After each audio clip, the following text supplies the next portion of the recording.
Par toi, Seigneur Jésus, tout fut créé. Les cieux sans fin proclament ta beauté. Tu as revêtu notre humanité. Tu nous as donné ta vie. Oui, tu es Dieu avec nous.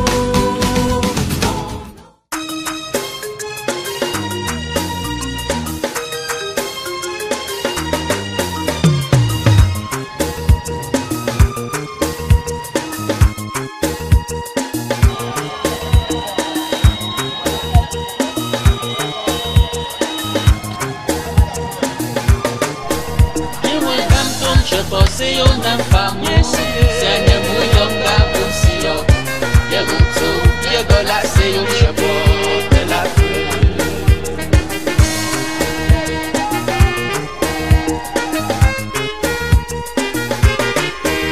O dragão zum chamo som donha tu mok, eu rouba chocolate com eu o fenha munem homo, com eu me de picho.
Le clergé, les chrétiens, ainsi que les petits du corps de la paroisse Saint-Benoît de Daras.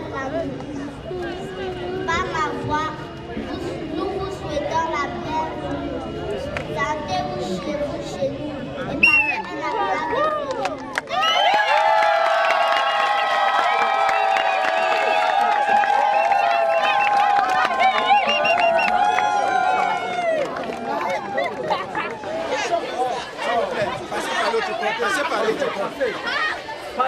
Au nom du Père, du Fils et du Saint-Esprit, Amen. Nous pouvons rester assis et saluer notre Mère du ciel, la Vierge Marie, puisque nous sommes au mois de mai. Je vous salue Marie, pleine de grâce. Le Seigneur est avec vous. Vous êtes bénie entre toutes les femmes, et Jésus, le fruit de vos entrailles, est béni. Sainte Marie, Mère de Dieu, priez pour nous pauvres pécheurs, maintenant et à l'heure de notre mort. Amen. Gloire au Père, au Fils et au Saint-Esprit, comme il était au commencement, maintenant et toujours, et dans tous les siècles des siècles. Amen. Au nom du Père et du Fils et du Saint-Esprit. Amen. Voilà, merci d'être là. Vous avez beaucoup attendu. On a pris la route qu'il ne fallait pas prendre et nous nous sommes trouvés bloqués. Donc on ne pouvait plus avancer et c'est ce qui explique donc notre retard. Et maintenant c'est la catéchèse et nous avons pris donc un texte à prier dans le fascicule élaboré pour cela. Accueille le pauvre comme un frère bien-aimé. C'est le thème que nous avons choisi et qui nous conduit depuis 2 ans. Aujourd'hui, je l'ai commencé la semaine dernière, nous réfléchissons sur le problème de la foi et de la libération totale de l'homme, des hommes que nous sommes, puisque nous sommes fils de Dieu, nous devons vivre comme des hommes libérés, totalement libérés, non soumis à qui que ce soit, sinon à Jésus-Christ seul. Alors c'est une lettre que l'apôtre Paul a écrite à un patron, Philémon, et qui Paul demande à Philémon de libérer un esclave, de libérer son esclave. Voilà. Alors demandons à la puissance de l'Esprit Saint d'être avec nous,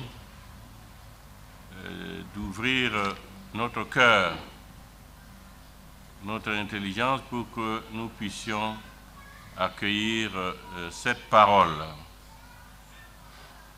Esprit Saint descend sur nous, pénètre-nous, soit pour nous la force par laquelle nous pouvons nous engager totalement dans la voie que notre Seigneur Jésus-Christ est venu tracer. Voilà. Alors, je veux d'abord lire le texte. Il est assez facile comme récit, mais qui présente un problème très sérieux.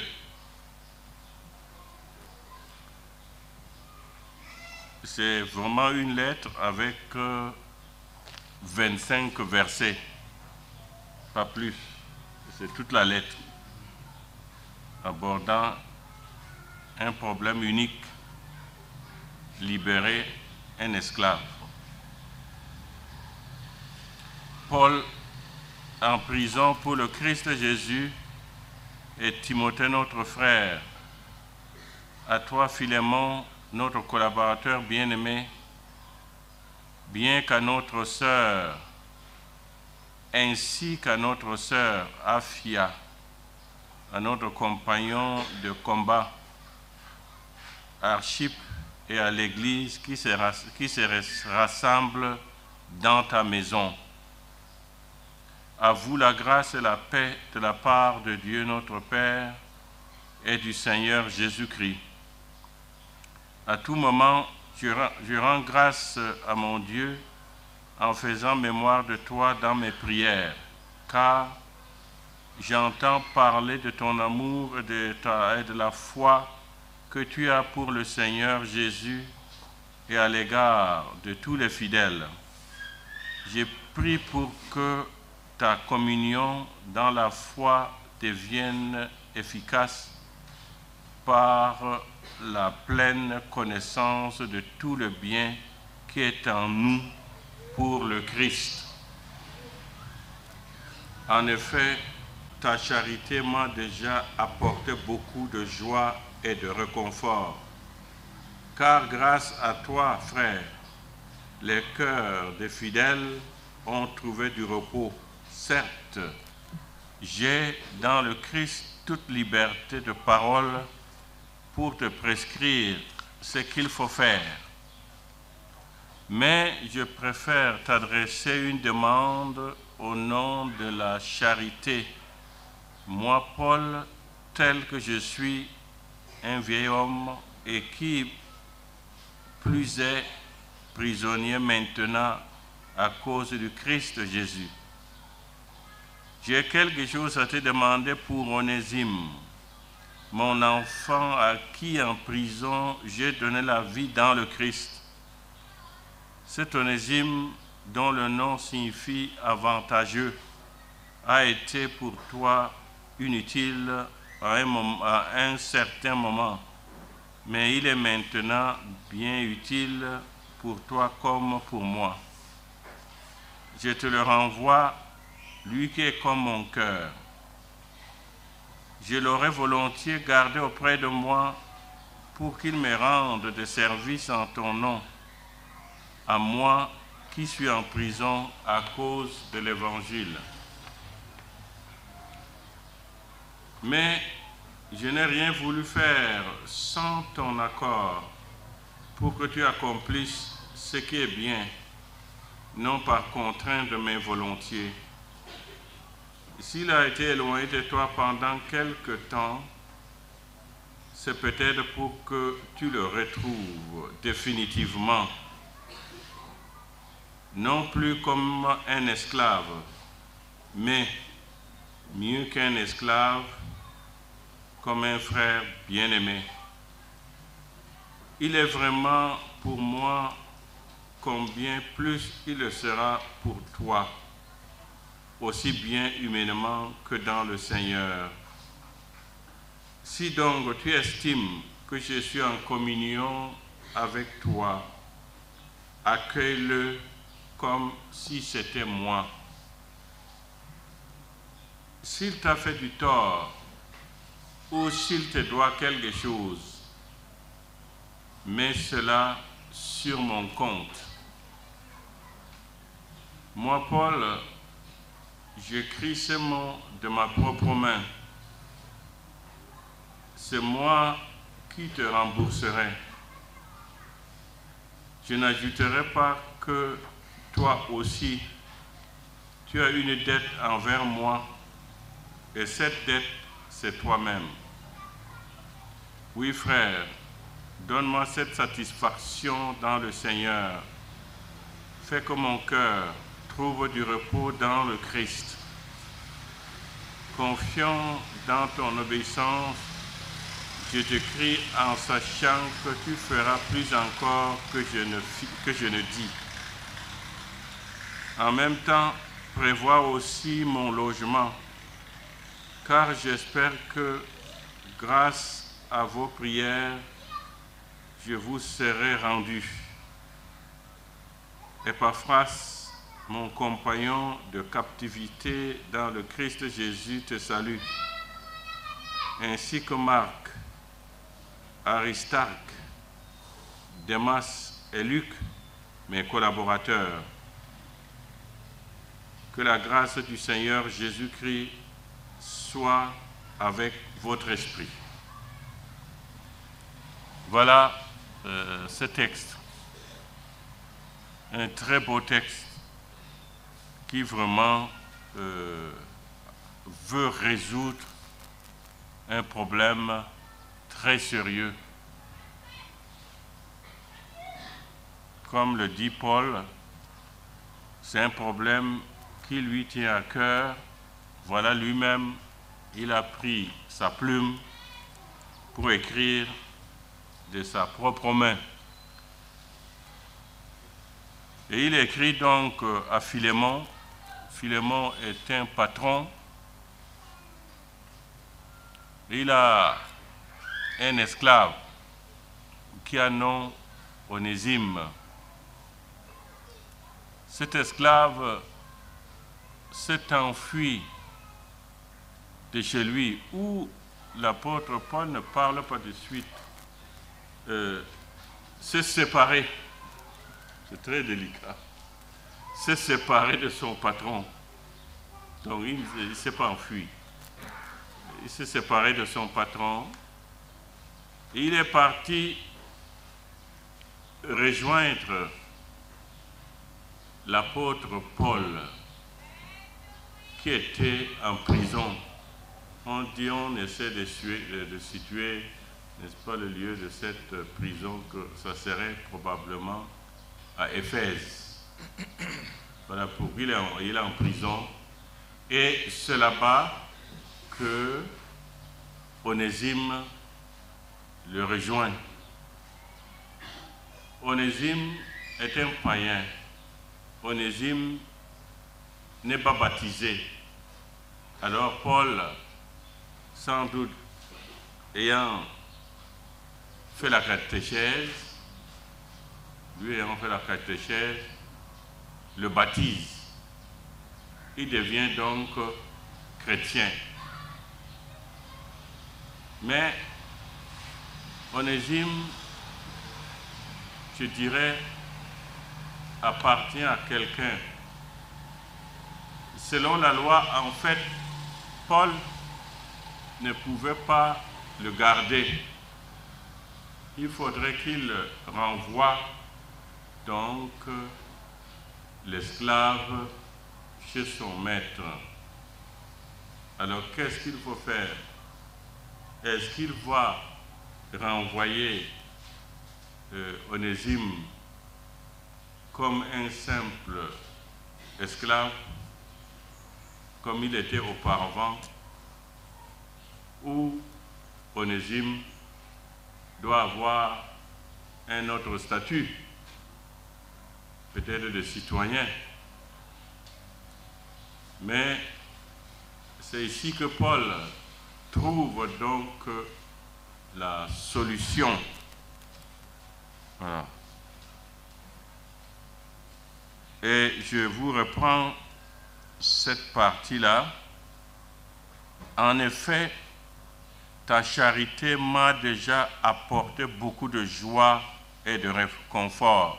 Donc c'est Paul qui s'adresse donc à Philémon. Car grâce à toi, frère, le cœur des fidèles ont trouvé du repos. Pourquoi? Parce que en fait, les chrétiens, la communauté se réunit chez Philémon. Donc ici, Philémon lui aussi était baptisé. Philémon est un chrétien, un disciple de Jésus-Christ. Et c'est chez lui que se rassemblent les chrétiens. Vous voyez? Et malheureusement, il a un esclave. Mais sans doute, le texte est assez nuancé que Paul dit, s'il t'a fait du tort, c'est l'expression employée, peut-être que Onésime a dû commettre quelques fautes. Est-ce qu'on l'a puni? Le texte ne nous le dit pas, mais toujours est-il qu'il s'est éloigné de son patron. Alors, voilà ce que Paul dit. J'ai dans le Christ toute liberté de parole pour te prescrire ce qu'il faut faire. Parce que Paul,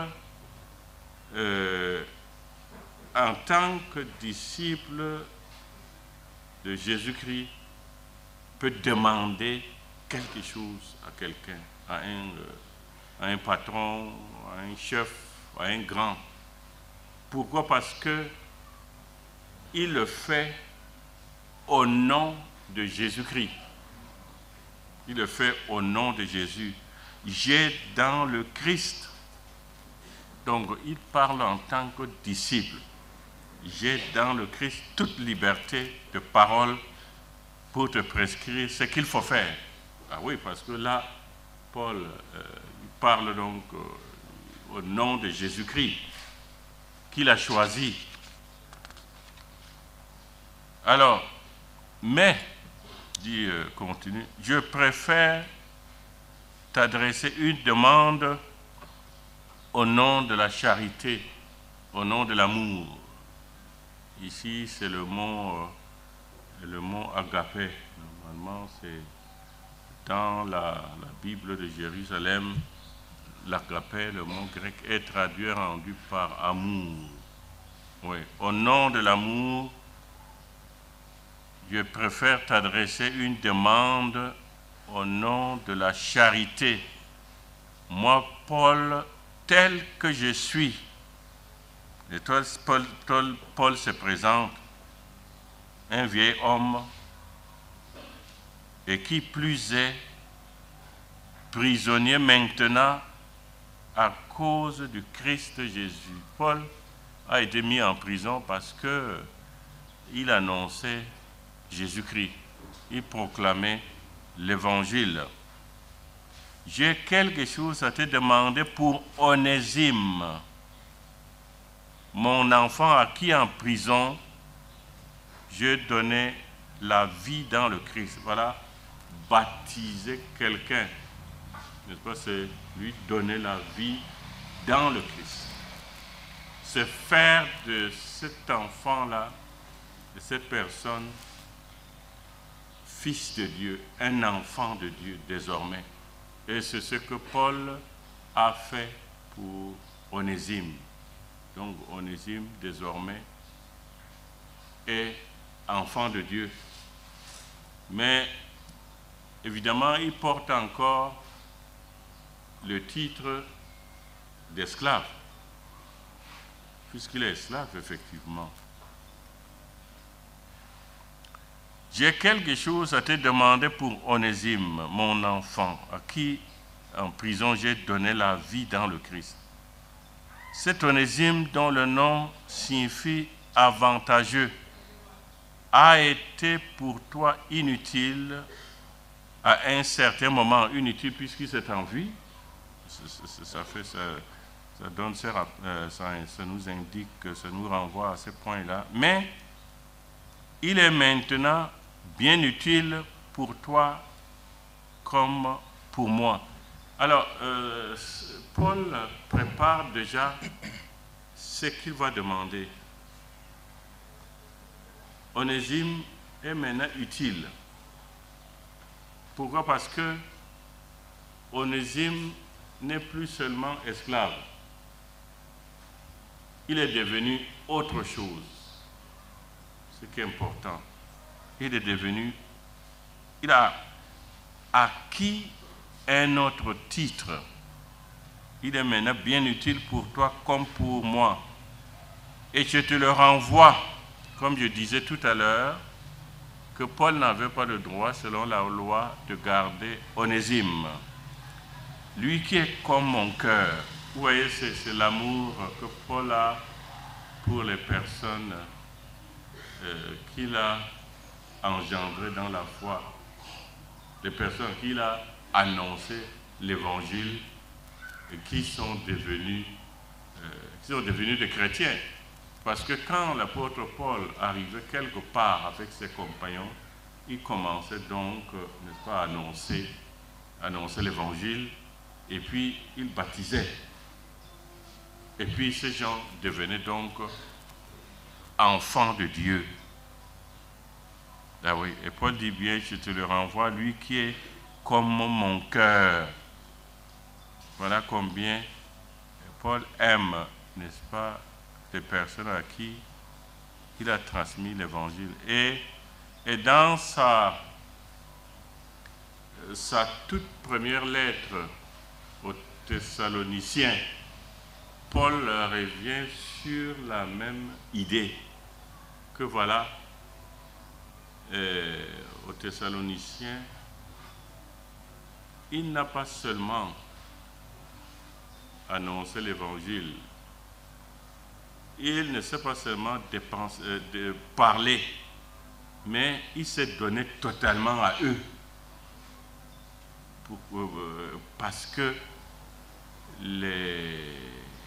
Parce qu'il aime vraiment ses fidèles de Thessalonique. Voilà. Donc c'est le rapport qui existe, n'est-ce pas, entre l'apôtre et les fidèles. Sont des rapports qui ont une grande signification. Oui. Je l'aurais volontiers gardé auprès de moi, mais pour qu'il me rende des services en ton nom, à moi qui suis en prison à cause de l'évangile. Alors, vous voyez, l'apôtre Paul n'a pas tous pris sa plume pour dire, voilà, désormais, j'ai baptisé Onésime, il n'est plus esclave, puis le problème est résolu. Non, il explique. Je dirais, il fait la catéchèse. Il explique ce qu'est devenu Onésime, vraiment, en fait. Moi, je n'ai rien voulu faire sans ton accord. Ouais. Il faudrait que... Et Paul veut dire que, voilà, si Philémon fait du bien à Onésime, il ne faudrait pas qu'il pense qu'on ne pense pas qu'il a été qu'on ne pense pas qu'il ait été obligé par Paul, mais que la décision de faire ce bien-là vienne de Philémon lui-même.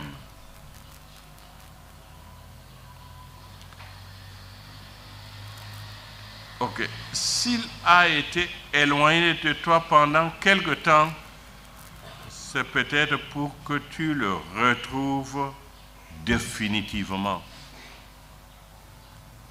Alors, on dirait, mais évidemment, je ne sais pas, hein, si quelqu'un sort de Newbell, il se retrouve quelque part, on lui de rentrer à Newbell, je ne sais pas s'il va vraiment accepter. Vous savez ce qu'on appelle Newbell, la prison, c'est pas la prison, et pas de Newbell, la prison de Newbell. Alors si quelqu'un de là est sorti, alors on lui dit, mais rentre là-bas, vous croyez qu'il va vraiment rentrer là-bas? Je ne crois pas. Hein? Mais ici, Paul dit, mais voilà, c'est peut-être pour que tu le retrouves définitivement. Non plus comme un esclave, mais mieux qu'un esclave, comme un frère bien-aimé. Vous voyez, voilà maintenant, Onésime doit rentrer auprès de son patron, sans doute avec cette lettre. Et maintenant, il doit être accueilli. Et Paul ne l'a pas. Le problème se pose parce que Onésime, en rentrant auprès de son patron, aura un autre statut, lequel? Un frère bien-aimé. Pas n'importe quel frère, mais un frère bien-aimé. Voilà le nouveau statut qu'aura Onésime. Un frère bien-aimé. Non plus un prisonnier. Paul dit bien plus qu'un prisonnier, mais un frère. Pas n'importe quel frère. Un frère bien-aimé. Et ce qui est fort ici, c'est de, voilà, accueillir, n'est-ce pas, son serviteur ou son servant comme un frère bien-aimé. C'est ça le point le plus fort. Accueillir Onésime, un frère bien-aimé. Paul n'a pas dit libérez-le. Mais le problème se pose. Si on dit maintenant, Onésime, tu es libéré, ben il va aller où?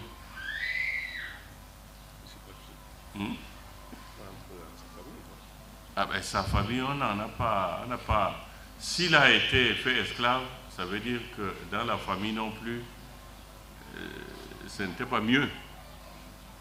Ce n'était pas mieux. Mais ce qui est important, Onésime désormais va faire partie de la famille de Philémon.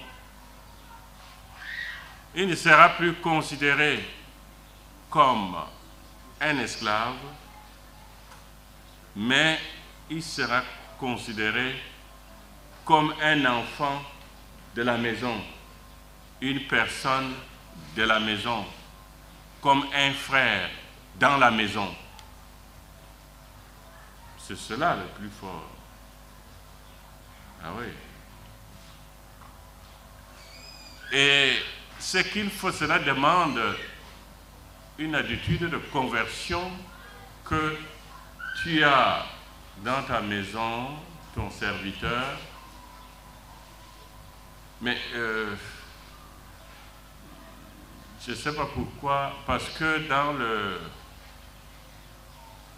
dans certaines traductions, on a traduit le mot doulos par serviteur.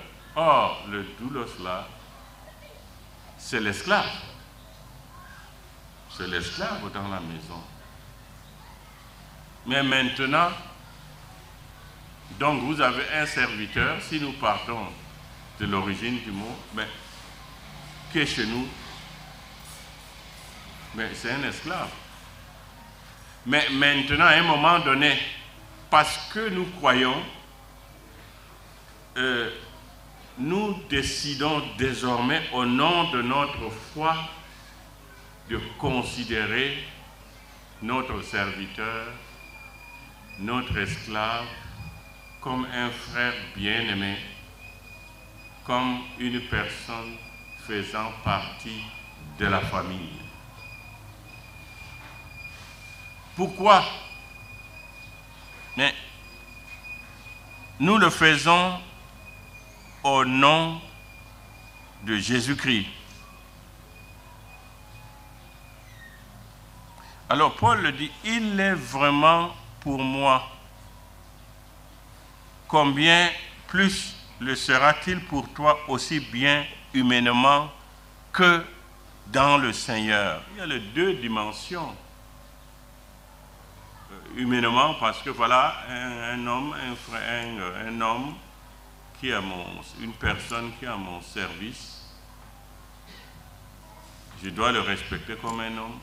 Mais quelque chose qui s'ajoute, c'est que le Christ nous a apporté la nouvelle fraternité, faisant de nous tous des frères, des uns des autres. Ouais. C'est cela, faisant de nous tous des frères. Donc, ça va très loin. Ça veut dire que j'ai mon cuisinier, j'ai ma cuisinière, j'ai d'autres personnes qui sont à mon service, mais ces gens-là, je dois avoir un regard sur eux éclairé par Jésus-Christ et je dois les considérer comme des frères. Et c'est cela, et c'est cette nouvelle fraternité que le Christ est venu créer. Créer une nouvelle fraternité, que nous sommes tous des frères, au nom de Jésus-Christ, dans le Christ, selon l'expression employée par Paul. Si donc tu estimes que je suis en communion avec toi, accueille-le comme si c'était moi. Donc voilà ce qu'il demande donc à Philémon, qu'il accueille Onésime comme si c'était lui, n'est-ce pas Paul. Et d'ailleurs même, et Paul ici, ce qui est beau, s'identifie à Onésime. Parce qu'il a fait naître en Jésus-Christ. Et vous voyez, il faut souligner ce fait-là. Comment cela a-t-il pu échapper à Philémon? Puisque on se dit, mais lui, en fait, est le responsable de la communauté, puisque la communauté se réunissait chez lui. On ne parle pas d'église, on parle de frères quand même. On parle de frères. Et on parle de la communauté qui se réunissait chez Philémon. Voilà. Mais Philémon donc est le responsable. Il a ouvert donc sa maison à ses fidèles. Est-ce que de lui-même, il a compris que Onésime était un frère bien-aimé? Sinon, il aurait peut-être fait un pas pour aller le chercher en disant « Reviens à la maison, maintenant j'ai compris, tu auras un autre statut, tu auras un autre traitement chez moi. » Non, il n'a pas agi de cette manière-là. Et ici donc,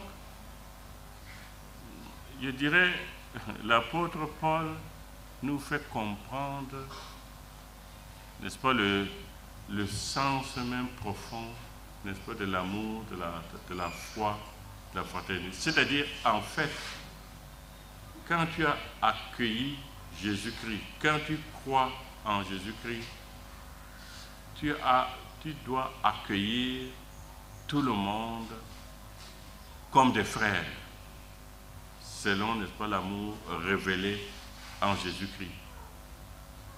Ah oui, selon l'amour révélé en Jésus-Christ. Parce qu'en fait,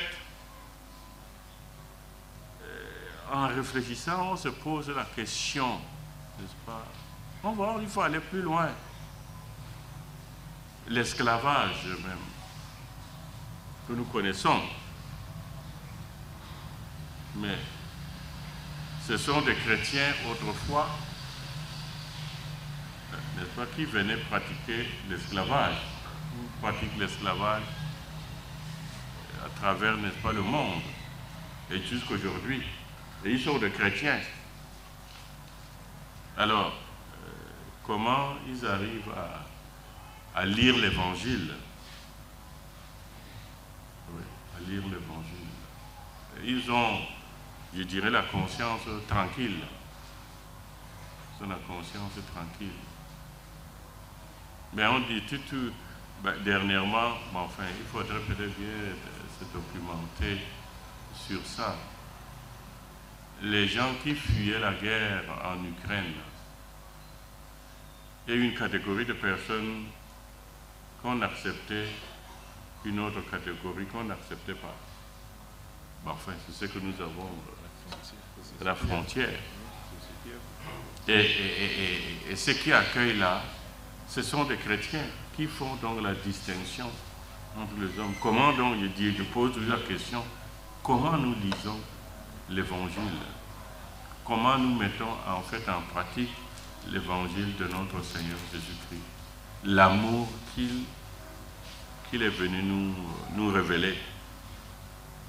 D'ailleurs, même depuis ces derniers temps, nous lisons, n'est-ce pas, après la résurrection, là, le texte, l'Évangile selon Saint Jean, à partir du 13e chapitre, où le Christ est avec ses disciples.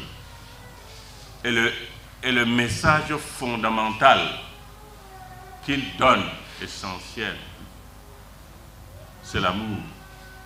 Aimez-vous les uns les autres comme je vous ai aimé. C'est cela la plus grande révélation. Aimez-vous les uns les autres comme je vous ai aimé. Et il vient là traduire, le Christ vient traduire ce que le Père veut pour nous. Dieu a tellement aimé le monde, Dieu a tellement aimé le monde qu'il lui a envoyé son Fils. Ça veut dire que tout ce que Dieu a fait pour nous, c'est grâce à l'amour, poussé par l'amour, c'est pour manifester l'amour. Et le Christ lui-même, qu'il n'y a pas de plus grand amour que de donner sa vie pour ceux qu'on aime, faire don de sa vie pour les autres. C'est ce que nous avons à faire, nous chrétiens. Nous aimer les uns les autres, faire don de notre vie pour les autres. Et c'est ce que le Christ a fait. Et ici, imaginez-vous, mais le texte ne nous dit pas comment Philémon a accueilli Onésime, mais nous sommes sûrs que Philémon a accueilli son esclave comme un frère bien-aimé. Et c'est ce que nous avons à faire, nous aussi. Accueillir nos esclaves comme des frères bien-aimés. Voilà. Mais ce que l'apôtre Paul se sent, c'est ce que Onésime devra faire. Si Onésime t'a fait du tort, ou s'il te doit quelque chose, mets cela sur mon compte. Que Philémon pardonne à Onésime toutes ses erreurs, toutes ses fautes. Moi, Paul, j'écris ces mots de ma propre main. C'est moi qui te rembourserai. Je n'ajouterai pas que toi aussi, tu as une dette envers moi. Et cette dette, c'est toi-même. Parce que Paul a fait naître Philémon dans la foi, a annoncé le Christ à Philémon. Donc lui, il est devenu chrétien et c'est chez lui, en fait, que la communauté s'est réunie. Voilà. Donc vous voyez, je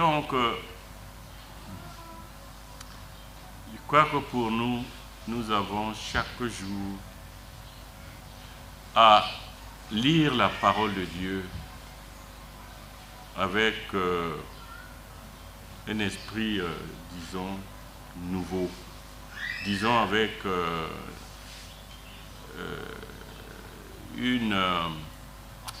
un cœur converti. Je crois qu'il faut la conversion pour pouvoir faire cela.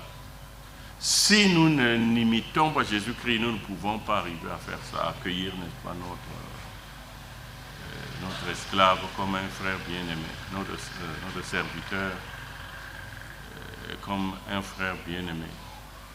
Donc, c'est vraiment en nous mettant, en nous laissant inspirer par le Christ que nous pouvons arriver à cela. Voilà. Et que le Christ ressuscité nous accorde cette grâce-là, que nous puissions, n'est-ce pas, répondre à son appel. Répondre à son appel. Mais une question encore qu'il faudrait voir, on pouvait dire, pourquoi l'apôtre Paul n'a pas dit tout simplement, ok, libérer les gens. Mais ici il ne le dit pas, mais ailleurs, il le dit en Galates 3, 28. Il n'y a plus ni esclave, ni homme libre. Nous sommes tous des frères. Ce qui résume tout cela, c'est la nouvelle fraternité réalisée, accomplie en notre Seigneur Jésus-Christ. Nous n'avons plus à voir tel vient de ceci, tel vient de cela. Donc, vous voyez, aujourd'hui, au Cameroun, on parle de tribalisme.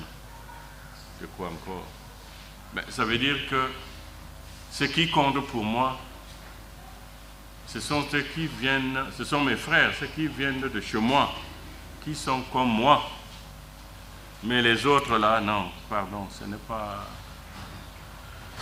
ne sont pas mes frères. Si effectivement nous considérions les autres, tout le monde comme nos frères, il n'y aurait pas, n'est-ce pas, ce système, ce problème, n'est-ce pas, de tribalisme. Pas du tout. Mais pourtant, il n'y en a pas. Et vous croyez que non, nous les chrétiens, nous ne sommes pas touchés par, contaminés par ces problèmes de tribalisme? Je ne sais pas. Voilà, réfléchissons. Pas réfléchissons, convertissons-nous pour pouvoir accueillir l'Évangile. Que notre Seigneur nous apporte cette grâce. Et d'ailleurs, la lettre se termine bien.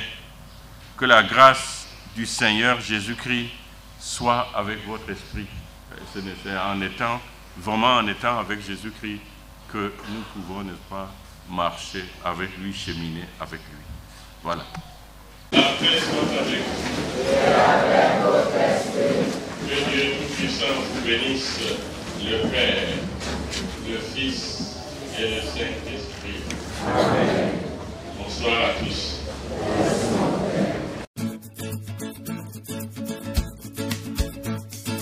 Par toi, Seigneur Jésus, tout fut créé. Les cieux sans fin proclament ta beauté. Tu as revêtu notre humanité.